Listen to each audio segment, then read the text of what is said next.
ആസ്മയും അലർജിയും ഉള്ളവർ അല്ലെങ്കിൽ ശ്വാസമുട്ടുള്ളവരും ശ്രദ്ധിക്കേണ്ട അടുത്ത ഒരു ഐറ്റം പറയാം. തണുത്ത ഐറ്റങ്ങൾ പലതുമുണ്ട്. അതിൽ ഏറ്റവും ആദ്യം നമ്മുടെ നാവിലേക്ക് വരുന്നു, കൊതി കൂറുന്നു, ഐസ്ക്രീമാണ്. അത് വളരെ പ്രധാനപ്പെട്ട കാര്യമാണ് ഐസ്ക്രീം. പക്ഷെ അതിന് ഭയാനകമായ ഒരു സാധനം ഒളിഞ്ഞിരിപ്പുണ്ട്, തണ്ണിമത്തൻ വാട്ടർമെലൺ. ബത്തയ്ക്കാന്നാണ് കാസർഗോഡ് ഭാഷ. ഇപ്പോൾ നമ്മുടെ എത്രയും സ്നേഹിക്കുന്ന സഹോദരി സഹോദരന്മാർ, മുസ്ലിം സഹോദരി സഹോദരന്മാർ, അവരുടെ നോമ്പുകാലമാണ്. പലപ്പോഴും അവർ ഏറ്റവും കൂടുതൽ ഉപയോഗിക്കുന്ന സാധനവും ഈ വാട്ടർമെലൺ ആണെങ്കിൽ തണ്ണിമത്തങ്ങ അല്ലെങ്കിൽ ബത്തക്കയാണ്. വളരെ ശ്രദ്ധിക്കുക. ആസ്മയും അലർജിയും ശ്വാസമുട്ടുള്ളവർ ആ സാധനം കഴിക്കാതിരിക്കുന്നതാണ് വളരെ നല്ലത്. അപ്പോൾ അവർ ചിലപ്പോൾ പറയും, ഞാനത് കഴിഞ്ഞിട്ടൊന്നും അറിഞ്ഞില്ലല്ലോ എന്ന് പറയും. പക്ഷേ 4 മാസങ്ങൾ കഴിയുമ്പോഴായിരിക്കും ലങ്സിനകത്ത് കഫം കൂടുതലായിട്ട് വർദ്ധിക്കുക. ആസ്മയും അലർജി ഉള്ളവർക്ക്, ശ്വാസമുട്ടുള്ളവർക്ക് തണുത്ത സാധനങ്ങൾ ഒരു കാരണവശാലും കഴിക്കാൻ പാടില്ല എന്നുള്ള ചൂട് ഐറ്റംസ് കഴിക്കാം. പലരും അത് നിഷ്കർഷിച്ച് പോകുന്നുണ്ട്. പക്ഷേ എന്നാൽ പലരും അതിനെ തൃണവൽക്കരിച്ച് പോകുന്നവരുണ്ട്. അതൊന്നും ഒരു കുഴപ്പമില്ല, ഫ്രിഡ്ജിൽ നിന്ന് തന്നെ വെള്ളം എടുത്ത് കുടിക്കാം. ഒരു ചെറിയ മഴ പെയ്താൽ മതി.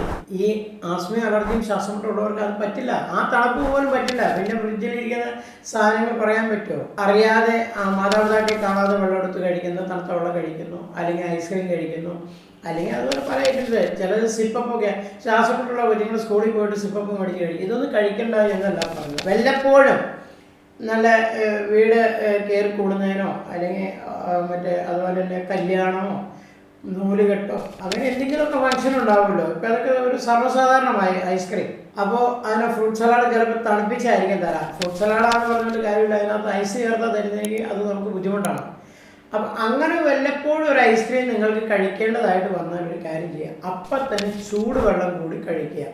ഐസ്ക്രീമാണ് ഒരു 10 വയസ്സുള്ള ഒരു കൊച്ചൊരു കല്യാണ വീട്ടിൽ ചെന്നിച്ച് പറയണം, പക്ഷേ ആ കൊച്ചിന് ശ്വാസമുട്ടുണ്ട്, അല്ലെങ്കിൽ ആസ്മയുണ്ട്, അലർജിയുണ്ട്. അതുകൂടി നിങ്ങൾക്കറിയാം, കൊച്ചിനത് അത്ര ബോധവാനായിരിക്കില്ല. എൻ്റെ രോഗം ഇത്രയാണല്ലോ, അല്ലെങ്കിൽ എനിക്കിത് പറ്റാവുന്ന ഒരു ആഹാരമല്ലാന്ന് അവരറിയില്ല. അപ്പോൾ ഒരു കാര്യം ചെയ്യാം, അത് അവിടെ ആ വീട്ടിൽ അല്ലെങ്കിൽ ആ ഫംഗ്ഷൻ നടക്കുന്ന പന്തലിൽ ചൂടായ ചായയോ കാപ്പിയോ ചൂടുവെള്ളമോ കിട്ടുമോ എന്ന് അന്വേഷിക്കുക. കിട്ടുമെങ്കിൽ അത് അപ്പം തന്നെ കൊടുത്തേക്കുക. അപ്പോൾ വലിയ കുഴപ്പങ്ങളില്ലാതെ മുന്നോട്ട് പോകാം. അതുപോലെ തന്നെ ഈ തണുത്ത ഐറ്റംസ് പിന്നെ